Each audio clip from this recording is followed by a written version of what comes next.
मला एक मेळ लागण झालाय. बोकडं दूध कसं देत असेल रे? भाऊ तुला येडं म्हणल्यावर राग येते, पण तू येड्यावानीच करायलास. बोकड कसं दूध देईन रे?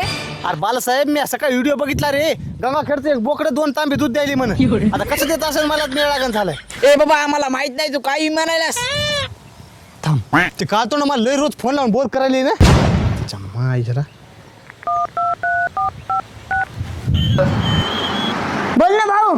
अरे बोकड्याचं काय दूध काढलंस रे? म्या नाही काढलं दूध. बोकडं कुठं दूध देते काय? अरे तिकडे गंगाखेडला गेलता की बोकड्याचं दूध काढायला? आम्ही नसन भाऊ, ते दुसरं असं कोणीतरी. अरे धडधड दिसायलास की भया त्या बातम्या चॅनल मध्ये दूध काढतानी 2 तांबे दूध काढलंस.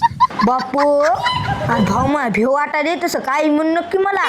तो व्हिडिओ लय व्हायरल झालाय, सगळ्या महाराष्ट्रानंच गेलाय बघ ते दूध काढतानी बोकड्याचं, आणि पेलतच म्हण. बापू मी नसून बी. तू स्वतःच ते. बापरे, अवघड झालं की रे भाऊ. आता मी काय करू? आता होय, आता काय कर माहितीये का, एक व्हिडिओ कर, त्याच्यात म्हण मी दुमार बोकड्याचं दूध काढत नाही, पियत बी नाही, मला माफ करा, आणि ते व्हिडिओ इंस्टाग्रामला टाकून दे. हा व्हिडिओ टाकून दे बघ. हा होय भाऊ, तो फोन काय झाला? इकला किती रुपयाला ऐकला? 1200ला. आणि पैसे काय केले आणि हे फोन कुठून आणला?